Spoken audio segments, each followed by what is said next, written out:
राष्ट्रपति द्रौपदी मुर्मू ने नई दिल्ली में आयोजित समारोह में खेलों में उत्कृष्ट प्रदर्शन करने वाले खिलाड़ियों को प्रदान किए राष्ट्रीय पुरस्कार। मनु भाकर सहित प्रदेश के 8 खिलाड़ी हुए पुरस्कृत। मुख्यमंत्री ने करनाल में राज्य स्तरीय कार्यक्रम में संविधान की प्रस्तावना का करवाया सामूहिक वाचन। कहा, प्रदेश की 445 अदालतों में वीडियो कॉन्फ्रेंसिंग की होगी व्यवस्था। सभी थानों में लगेंगे सीसीटीवी कैमरे। प्रदेश के वरिष्ठ नागरिकों को महाकुंभ की निःशुल्क यात्रा करवाएगी सरकार। मुख्यमंत्री तीर्थ दर्शन योजना में शामिल होगी प्रयागराज कुंभ की यात्रा।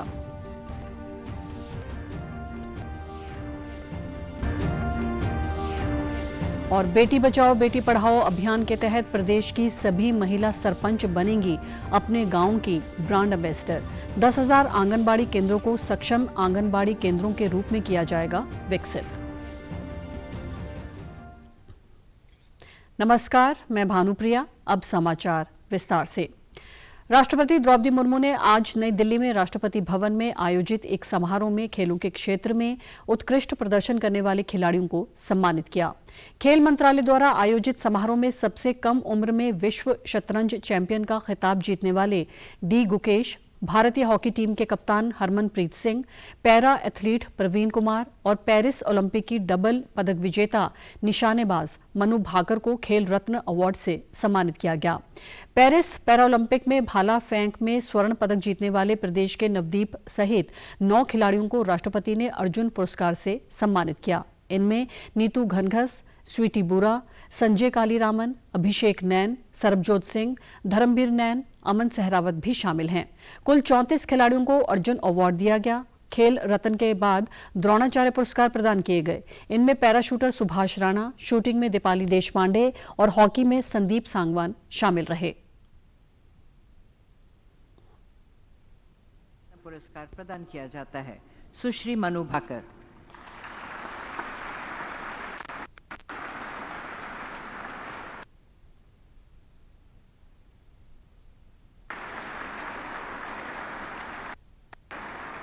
सुश्री नीतू को मुक्केबाजी के खेल में उनकी उत्कृष्ट उपलब्धियों को मान्यता प्रदान करते हुए वर्ष 2024 के लिए अर्जुन पुरस्कार प्रदान किया जाता है। सुश्री नीतू।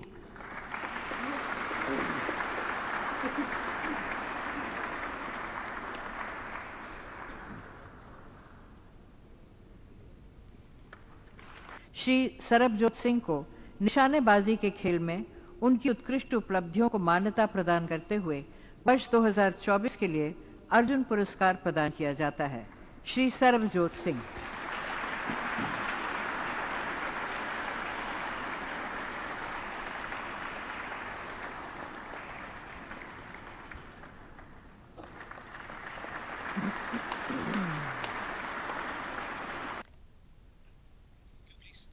राष्ट्रीय खेल पुरस्कार विजेताओं ने प्रतिष्ठित पुरस्कारों से सम्मानित होने पर खुशी व्यक्त की है। उन्होंने कहा कि उनकी सालों की कड़ी मेहनत आज सफल हो गई है। मुख्यमंत्री नायब सिंह सैनी ने सभी प्रदेश के सभी खेल पुरस्कार विजेता खिलाड़ियों को शुभकामनाएं देते हुए उनके उज्जवल भविष्य की कामना की। मुख्यमंत्री नायब सिंह सैनी ने आज करनाल में आयोजित हमारा संविधान हमारा स्वाभिमान के तहत आयोजित राज्य स्तरीय कार्यक्रम में संविधान की प्रस्तावना का सामूहिक वाचन करवाया। बाद में उन्होंने उपायुक्तों और पुलिस अधीक्षकों के साथ एक समीक्षा बैठक की अध्यक्षता की। इस दौरान प्रदेश में 3 नए आपराधिक कानूनों के क्रियान्वयन, हरियाणा में बढ़ रहे नशे और विकास कार्यों की समीक्षा की गई।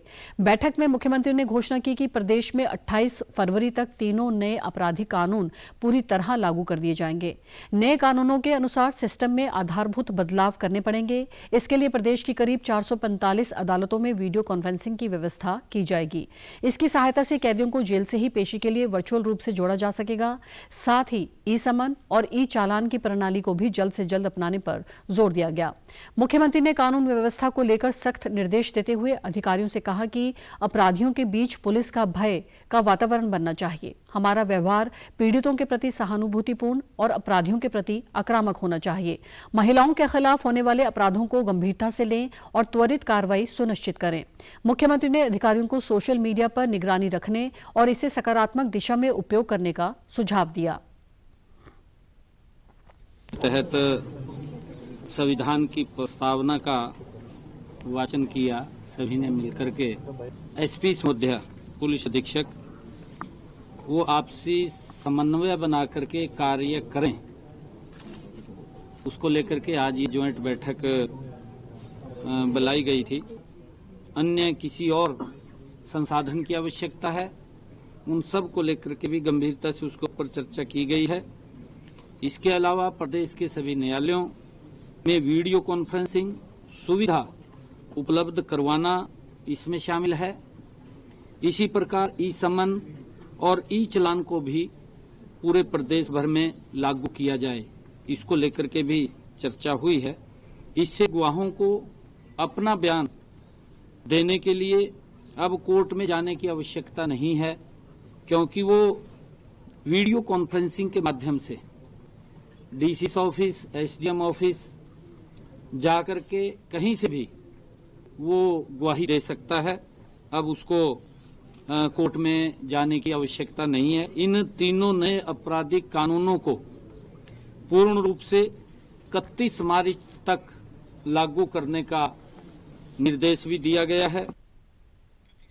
साथ ही उन्होंने गन कल्चर और नशे को बढ़ावा देने वाले गानों पर विशेष निगरानी रखने की आवश्यकता जताते हुए कहा कि पुलिस को इन पर सख्त कार्रवाई करनी चाहिए। साथ ही उन्होंने युवाओं को सकारात्मक दिशा में जोड़ने के लिए पुलिस अधिकारियों से संवाद बढ़ाने का आग्रह किया।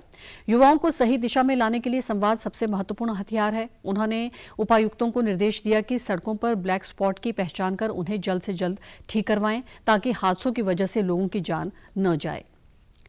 पलवल जिला सचिवालय में आज हमारा संविधान हमारा स्वाभिमान कार्यक्रम का आयोजन किया गया। इस कार्यक्रम में अतिरिक्त उपायुक्त अखिल पिलानी ने सभी कार्यालयों के अधिकारियों व कर्मचारियों को संविधान दिवस की शपथ दिलाई। अखिल पिलानी ने बताया कि ये कार्यक्रम जिला के सभी कार्यालयों के साथ साथ सभी सरकारी व निजी विद्यालयों, महाविद्यालयों, विश्वविद्यालयों तथा स्थानीय निकायों में मनाया गया है। इसका उद्देश्य संविधान के प्रति निष्ठा बनाए रखना है। संविधान में हमें कुछ विशेष अधिकार दिए गए हैं, इसके अलावा हमें संविधान में दिए गए कर्तव्यों का पालन भी करना चाहिए। गवर्नमेंट ऑफ इंडिया के द्वारा कॉन्स्टिट्यूशन का एक अहम हिस्सा हमारा प्रीएम्बल है, जो कि एक essential feature of the constitution माना जाता है। तो उसकी आज शपथ दिलवाई गई है सभी को, और ये उद्देश्य इसका ये है तो हम अपने जो हिस्ट्री है, हमारा प्रीएम्बल है, हमारे कॉन्स्टिट्यूशन को ध्यान में रखें, और जो इसकी स्पिरिट है, जो प्रीएम्बल का उद्देश्य है कि हम एक जो इंडिया को जिस तरह से विजन से देखा गया था कॉन्स्टिट्यूशन के समय, उसको उस तरह से ढाला जाए। जो कॉन्स्टिट्यूएंट असेंबली ने जब भारत आजाद हुआ था, उसके बाद कॉन्स्टिट्यूशन की जो तैयारियां हुई थी बनाने, ड्राफ्ट करने में, तो प्रीएम्बल एक बेसिकली एसेंस है जो कॉन्स्टिट्यूशन को कैप्चर करता है कि भारत को कैसा होना चाहिए, तो उसकी शपथ दिलवाई गई। वहीं कार्यक्रम में शामिल जिला पंचायत अधिकारी उपमा अरोड़ा ने कहा कि संविधान की प्रस्तावना हमारे संविधान की आत्मा है। संविधान के प्रति लोगों को जागरूक किया जा रहा है। संविधान के 75 ईयर्स को सेलिब्रेट कर रहे हैं। 75 ईयर्स के उपलक्ष्य में जो हमारी अपनी संविधान की प्रस्तावना है, उसको अक्षरश आत्मसात करने के लिए 11 बजे पूरे देश में संविधान प्रस्तावना को पढ़ा गया है। हमारे संविधान की प्रस्तावना एक तरह से हमारे संविधान की आत्मा कही जाती है, तो उसके हर शब्द को जनता को अवेयर करने के लिए और उसमें आत्मसात करने के लिए इस तरह के कार्यक्रम का महत्व है। प्रदेश सरकार की मुख्यमंत्री तीर्थ दर्शन योजना के तहत अब गरीब परिवार के बुजुर्गों को सरकारी खर्चे पर प्रयागराज स्थित महाकुंभ तीर्थ के दर्शन करवाए जाएंगे। सरकार द्वारा प्रत्येक जिले से पात्र वरिष्ठ नागरिकों को महाकुंभ तीर्थ दर्शन के लिए भेजा जाएगा। मुख्यमंत्री नायब सिंह सैनी ने वर्तमान सरकार के 100 दिन की उपलब्धियों को लेकर कल चंडीगढ़ में प्रशासनिक सचिवों के साथ बैठक में ये घोषणा की। उल्लेखनीय है कि मुख्यमंत्री तीर्थ दर्शन योजना के तहत 60 वर्ष या इससे अधिक आयु के पात्र बुजुर्गों को अयोध्या में रामलला के दर्शन करवाए गए। इस योजना में श्री माता वैष्णो देवी और शिरडी साईं तीर्थ को भी शामिल किया गया है।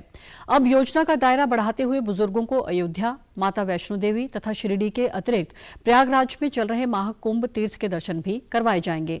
उन्होंने कहा कि वर्तमान सरकार के 100 दिन के कार्यकाल में कृषि, शिक्षा, स्वास्थ्य सहित सभी क्षेत्रों के विकास के लिए कई अहम कदम उठाए गए हैं। सीएम ने अधिकारियों को निर्देश देते हुए कहा कि वे अपने अपने विभागों में सिटीजन चार्टर पर विशेष फोकस करते हुए इसे गंभीरता से लागू करें। सभी अधिकारी सीएम अनाउंसमेंट पोर्टल को निरंतर अपडेट करना सुनिश्चित करें। जनसंवाद के माध्यम से आए सभी काम या आवेदन को अधिकारी गंभीरता से लेकर उनका समाधान सुनिश्चित करें।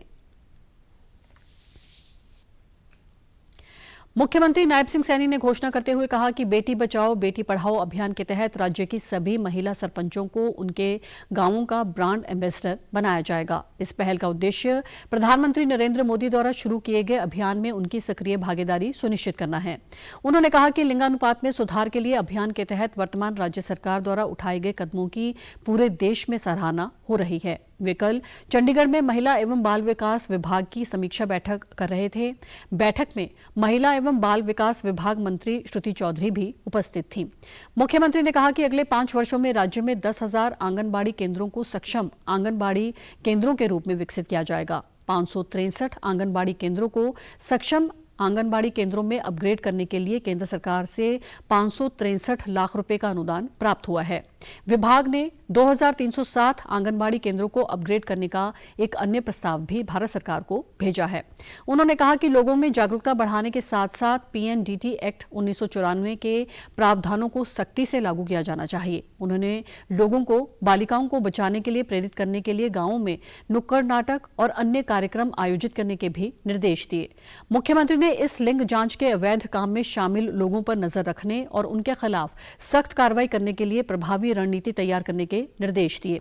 सीएम ने विभाग को निर्देश दिए कि वे राज्य में स्टंटिंग से पीड़ित 0 से 5 वर्ष की आयु के बच्चों की पहचान करने के लिए एक विशेष अभियान शुरू करें और इन बच्चों के पोषण स्तर में सुधार करके हरियाणा को स्टंटिंग मुक्त राज्य बनाएं। भारत के वीर एक शौर्य गाथा साइकिल रैली को आज एनआईटी कुरुक्षेत्र से रवाना किया गया। पंजाब के हुसैनीवाला से शुरू होकर दिल्ली पहुंचने वाली इस साइकिल यात्रा का उद्देश्य वीर योद्धाओं की गाथा को लोगों तक पहुंचाना है। देश के वीरों, स्वतंत्रता सेनानियों और स्वतंत्रता पश्चात युद्ध के वीरों के बलिदान को याद करने के लिए एनसीसी निदेशालय चंडीगढ़ के कैडेटों ने हुसैनीवाला से ये साइकिल यात्रा शुरू की है। उनकी ये रैली गणतंत्र दिवस 2025 समारोह के साथ नई दिल्ली में समाप्त होगी। इससे पहले एनसीसी साइकिल यात्रा का कल कुरुक्षेत्र के ब्रह्म सरोवर पुरुषोत्तमपुरा बाग में पहुंचने पर जोरदार स्वागत किया। यहां पर कर्नल जेएस डोडी साइकिल रैली की फ्लैग सेरेमनी में शामिल हुए। इस अवसर पर उन्होंने कहा कि एनसीसी कैडेट की साइकिल रैली अपने आप में एक नया इतिहास रचेगी। इस साइकिल यात्रा के दौरान देश के कोने कोने तक वीर शहीदों की अमर गाथाओं को याद किया जाएगा और दिल्ली तक जाएगी, जो तकरीबन 740 किलोमीटर का यात्रा है।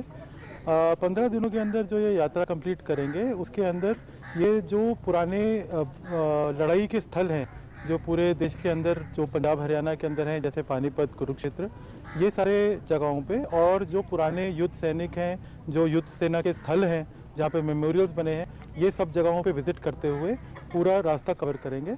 और रिपब्लिक डे सेलिब्रेशंस जो 26 जनवरी को होती हैं, उस समय एनसीसी की एक वहाँ पर रैली होती है, तो उस रैली के अंदर जाकर शामिल होंगे और वहाँ पर डीजी एनसीसी इनको वेलकम करेंगे।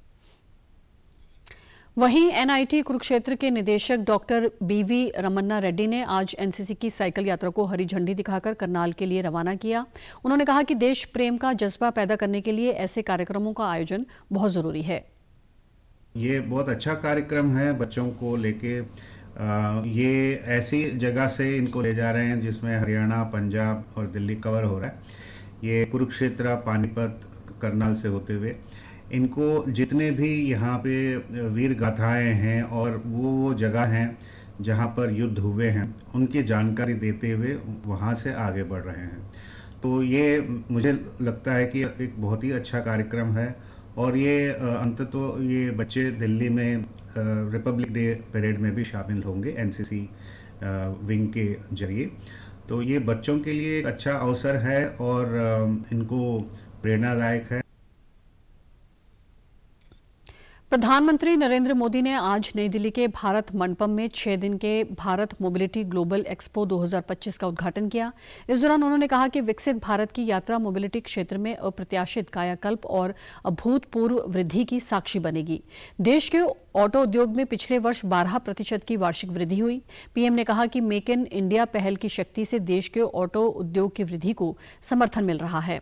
देश के लोगों की आकांक्षाओं से संचालित भारत का ऑटोमोबाइल क्षेत्र अभूतपूर्व कायाकल्प के दौर से गुजर रहा है। उन्होंने कहा कि नई राष्ट्रीय रसद नीति के साथ भारत विश्व का सबसे अधिक स्पर्धी रसद राष्ट्र बनने जा रहा है।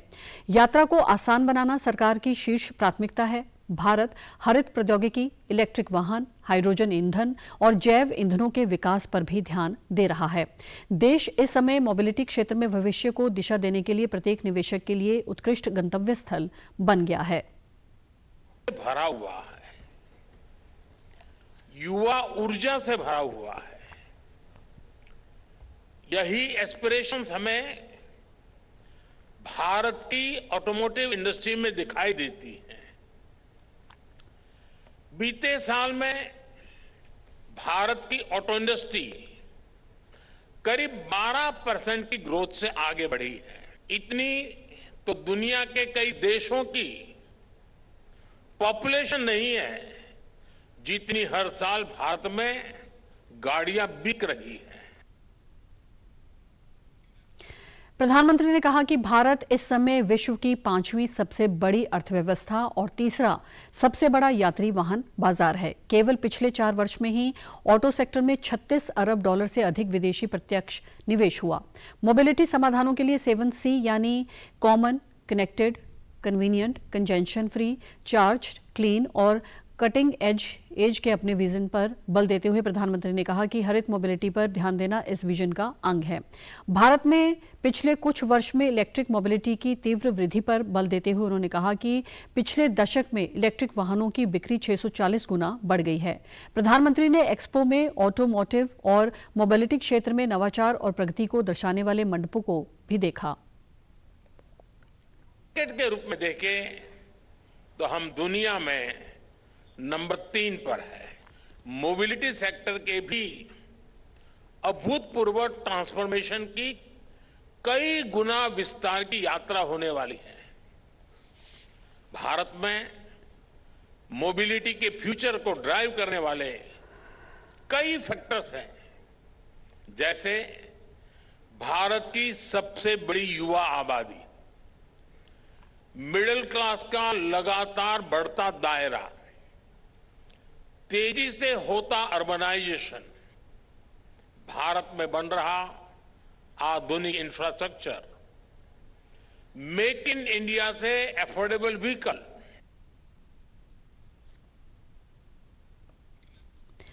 फरीदाबाद जिले के लोगों को पुलिस ने लोगों को सड़क सुरक्षा, साइबर अपराध, महिला सुरक्षा और नए आपराधिक कानूनों के बारे में जागरूक करने के लिए पुलिस की पाठशाला नाम से एक मुहिम शुरू की गई है। इसके तहत आज पुलिस अधिकारियों ने लोगों को ट्रैफिक नियमों का पाठ पढ़ाने के साथ ही उन्हें शपथ भी दिलाई। इस मौके पर पत्रकारों से बातचीत में इंस्पेक्टर सुनीता और कनिष्ठ पुलिस अधिकारी ने बताया कि इस मुहिम के तहत स्कूल, कॉलेज, कंपनी और स्लम एरिया में पुलिस की टीमें लोगों के बीच पहुंच रही हैं। उन्हें सड़क पर चलते समय सावधानी रखने, साइबर क्राइम से बचने और सावधान रहने के बारे में बताया जा रहा है। वहीं पुलिस कम्युनिटी की इंस्पेक्टर सुनीता ने कहा कि लोगों को जागरूक किया जा रहा है कि कोई भी एजेंसी डिजिटल अरेस्ट नहीं करती है, इसलिए इस तरह के होने वाले साइबर फ्रॉड से बचना चाहिए। यदि किसी से साइबर ठगी होती है तो तुरंत 1930 पर कॉल कर शिकायत करें। साथ ही किसी भी आपातकालीन परिस्थिति के समय डायल 112 का इस्तेमाल करके सहायता ली जा सकती है। के अंदर प्रोग्राम कर रहे हैं अपना, हमारी पूरी टीम है फरीदाबाद पुलिस की तरफ से। ट्रैफिक जो भी है, ट्रैफिक का भी है और नशे के खिलाफ भी है। तो ये हमारा एक सामूहिक प्रोग्राम है जिसमें सभी तरह के अपराधों से कैसे बचा जा सकता है और अगर अपराध हो जाए तो उसका कैसे आप सामना कर सकते हैं, इसके बारे में जानकारी दी जा रही है। जो भी हमारे यहाँ फैक्ट्री है फरीदाबाद में, इनके हमने प्रोग्राम बनाए हुए हैं और स्कूलों में भी प्रोग्राम करते हैं, नुक्कड़ पे भी करते हैं हम। जो खासकर जो बिल्कुल ही मतलब झुग्गी झोपड़ियों का एरिया है जहाँ पे बहुत ज्यादा जरूरत है लोगों को अवेयर करने की, तो उस जगह भी जाके हम अपने प्रोग्राम कर रहे हैं। लोगों के बीच में बात कर रहे हैं, इन विषयों पर चर्चा कर रहे हैं, जिसमें सड़क सुरक्षा है, साइबर सुरक्षा है, वुमेन सेफ्टी है, नए आपराधिक कानूनों के बारे में है। एक और विषय है उसमें सेल्फ रिस्पॉन्सिबिलिटी, उसके बारे में उनको जागरूक कर रहे हैं पुलिस की पाठशाला के तहत। जो नंबर आपने बताया कि वो एक तो हर एक इमरजेंसी में एक डायल 112 नंबर है, उस पर हम आपके माध्यम से दर्शकों का अनुरोध करूंगा मैं कि किसी भी संकट की स्थिति में आप डायल 112 डायल करें। हरियाणा पुलिस की गाड़ी जो हमारा एवरेज टाइम है 6 मिनट से लेके 13 मिनट, उसके दौरान वो गाड़ी वहां पीड़ित के पास पहुंच जाती है और हर संभव मदद उनको मुहैया कराते हैं। हिसार के राजकीय महाविद्यालय में छात्राओं को स्वयं की सुरक्षा करने और सतर्क रहने के लिए आत्मरक्षा प्रशिक्षण शिविर का आयोजन किया जा रहा है। शिविर में छात्राओं को विशेषज्ञों द्वारा आत्मरक्षा की तकनीकें सिखाई गई। कॉलेज की महिला प्रकोष्ठ इंचार्ज डॉक्टर नेहा बिश्नोई ने बताया कि आज के समय में आत्मरक्षा की जरूरत बढ़ती जा रही है। महिला सुरक्षा से संबंधित इस तरह के शिविर हर साल कॉलेज में आयोजित करवाए जाते हैं। आत्म सुरक्षा की तकनीक सीखने से छात्राओं में शारीरिक व मानसिक शक्ति का विकास होता है। वहीं मार्शल आर्ट प्रशिक्षक सुरेखा चौधरी ने कहा कि आत्मरक्षा के ऐसे शिविरों में भाग लेने से छात्राओं के आत्मविश्वास में बढ़ोतरी होती है। मानसिक गतिविधियां करना भी उतना ही जरूरी है जितना शारीरिक गतिविधियां करना है। लड़कियां हैं भी ज़्यादा इस कॉलेज में और अलग अलग चरणों में हम इसको ऑर्गेनाइज कराते हैं। इनका पर्पस यही है, कॉन्फिडेंस डेवलप होता है बच्चों में और आजकल के बदलते समाज में आत्म सुरक्षा की ज़रूरत बढ़ती ही जा रही है। हम रोज़ आए दिन ऐसी घटनाएं देखते हैं जिसमें कुछ ना कुछ ऐसा होता है कि लड़कियों में कॉन्फिडेंस की कमी की वजह से वो अलग तरह के शोषण का शिकार होती हैं। मुझे मार्शल आर्ट फील्ड में लगभग 12 से 13 साल हो चुके हैं। इस फील्ड में मैं खुद प्लेयर रही हूँ, मेरा एशियन गेम्स में भी पार्टिसिपेशन है। और इस कैंप में ऐसा है कि देखो, ये नहीं कह सकते कि हम 7 दिन के कैंप में किसी को बहुत सुपर हीरो बना सकते हैं फिजिकली, लेकिन ना जो ये कैंप्स होते हैं, जैसे बच्चों के फियर होते हैं, सबसे बड़ा आज के टाइम पे जो फियर है वो है कि हम सोशलाइज नहीं हो पाते।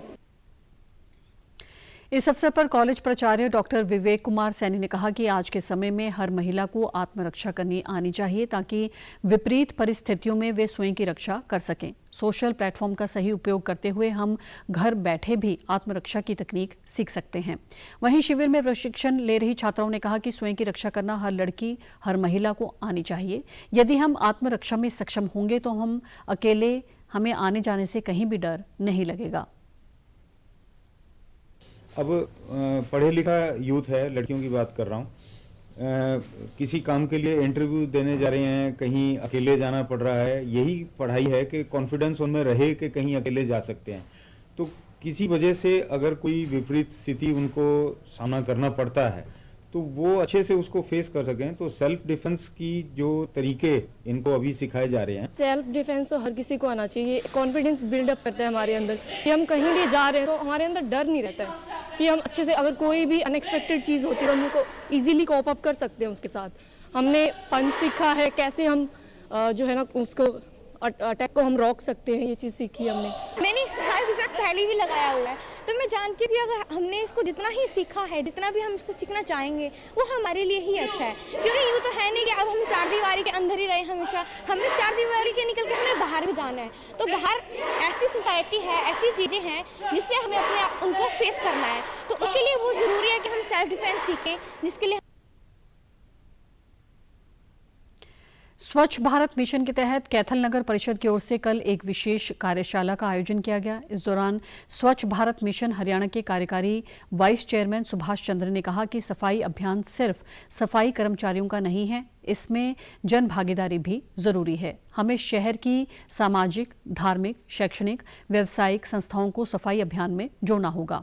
लोगों की मानसिकता में बदलाव कर अभियान को आंदोलन का रूप देने से ही हम इसमें सफल हो सकेंगे। उन्होंने कहा कि प्रधानमंत्री नरेंद्र मोदी व मुख्यमंत्री नायब सिंह सैनी के प्रयासों और विभिन्न कार्यक्रमों से देश व प्रदेश स्तर पर अभियान को गति मिली है। और स्वच्छता जो है वो समाज की, जनमानस की हिस्सेदारी, भागीदारी जब तक इस मिशन में नहीं होगी तब तक ये मिशन हमारा कामयाब नहीं होगा। तो माननीय मुख्यमंत्री जी का स्पष्ट निर्देश है कि इसको एक सामाजिक विषय बनाएं, इसको एक जन आंदोलन का रूप दें और उस नाते से हम देखेंगे कि आने वाले समय में अगला जो मेरा स्टेप होगा, चरण होगा, वो जो हमारे हरियाणा के नामी लोग हैं, प्रतिष्ठित लोग हैं, उनको जोड़ना और उनको जोड़ करके मिशन की गतिविधियों को समाज के निचले लेवल तक, हर लेवल तक लेकर के जाना, ये प्रयास रहेगा। वाइस चेयरमैन ने अधिकारियों को निर्देश दिए कि वे फौजी करमबीर को सफाई अभियान का ब्रांड एम्बेसडर बनाएं ताकि इनके द्वारा सफाई अभियान पर बनाए जाने वाले गीतों के माध्यम से लोगों को जागरूक किया जा सके। उन्होंने कहा कि पब्लिक शौचालयों का रखरखाव अच्छी तरह से किया जाए, कहीं भी गंदगी नजर नहीं आनी चाहिए। नगर परिषद द्वारा जल्द ही 10 लोकेशन पर पब्लिक शौचालय बनाए जाएंगे, इसलिए माइक्रो लेवल पर मैनेजमेंट की जाए।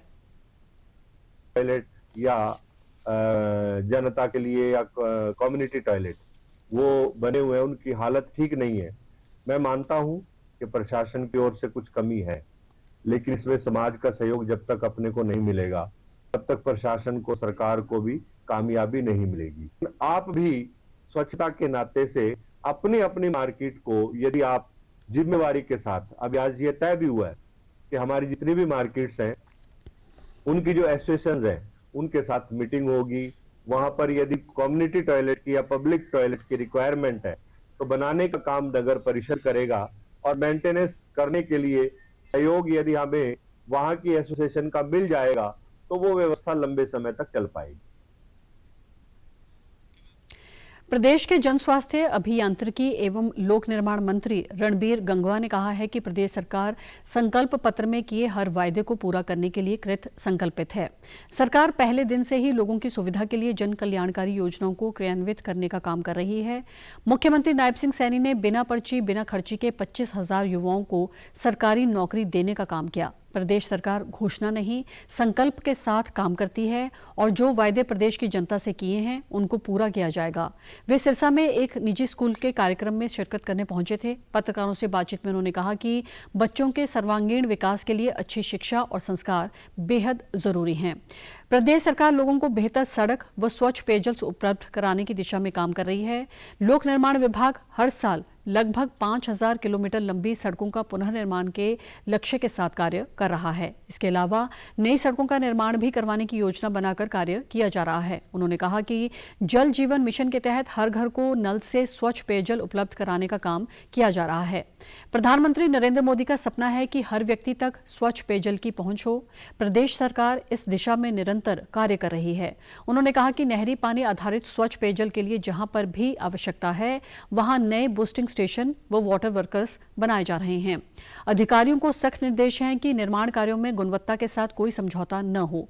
यदि कहीं पर भी कोई कोताही पाई जाएगी तो संबंधित अधिकारी व एजेंसी के खिलाफ कार्रवाई की जाएगी। उत्तर हरियाणा बिजली वितरण निगम द्वारा आगामी 20 और 27 जनवरी को पंचकुला जोन के अंतर्गत आने वाले जिलों कुरुक्षेत्र, अंबाला, पंचकुला, कैथल और यमुनानगर के उपभोक्ताओं की शिकायतों का निवारण किया जाएगा। निगम उपभोक्ताओं से अपील करता है कि वे अपनी बिजली से संबंधित समस्याओं के समाधान के लिए 20 और 27 जनवरी को पंचकुला के सेक्टर 14 स्थित निगम के मुख्यालय में सुबह 11:30 बजे से दोपहर 1:30 तक होने वाली कार्यवाही में सम्मिलित होकर अपनी समस्याओं का समाधान करवाएं। निगम के प्रवक्ता ने बताया कि पंचकुला जोन के अंतर्गत आने वाले जिलों के उपभोक्ताओं के गलत बिलों, बिजली की दरों से संबंधित मामलों, मीटर सिक्योरिटी से जुड़े मामलों, खराब हुए मीटरों से संबंधित मामलों, वोल्टेज से जुड़े हुए मामलों का निस्तारण किया जाएगा। उत्तर हरियाणा बिजली वितरण निगम प्रदेश के सभी उपभोक्ताओं को निरंतर एवं निर्बाध बिजली आपूर्ति मुहैया करवाने के लिए वचनबद्ध है। दिल्ली एनसीआर समेत कई राज्यों में शीतलहर का प्रकोप जारी है। शुक्रवार को हरियाणा, दिल्ली एनसीआर, पंजाब, राजस्थान, मध्य प्रदेश, हिमाचल प्रदेश और उत्तराखंड में शीतलहर का असर दिखा। कल सुबह से इन क्षेत्रों में कोहरा छाया हुआ है। आईएमडी ने दिल्ली और पश्चिमी उत्तर प्रदेश में कोहरे और ठंड को लेकर ऑरेंज अलर्ट जारी किया है। मौसम विभाग के अनुसार अगले कुछ दिनों में तापमान में हल्का बदलाव होगा, लेकिन कोहरा और ठंड बनी रहेगी। 18 और 19 जनवरी को घने कोहरे का येलो अलर्ट जारी किया गया है। दिल्ली में पिछले कल न्यूनतम तापमान 10.3 डिग्री सेल्सियस दर्ज किया गया, जो सामान्य से 2.7 डिग्री अधिक था। बारिश और हवाओं के बावजूद दिल्ली एनसीआर में वायु गुणवत्ता में खास सुधार नहीं हुआ है। AQI 386 से घटकर 302 पर पहुंच गया है। प्रदूषण नियंत्रण के लिए ग्रैप 3 के तहत कुछ पाबंदियां लागू रहेंगी। दिल्ली, उत्तर प्रदेश और राजस्थान में घने कोहरे और ठंडी हवाओं का असर अगले कुछ दिनों तक बना रहेगा। समाचारों में आज इतना ही। नमस्कार।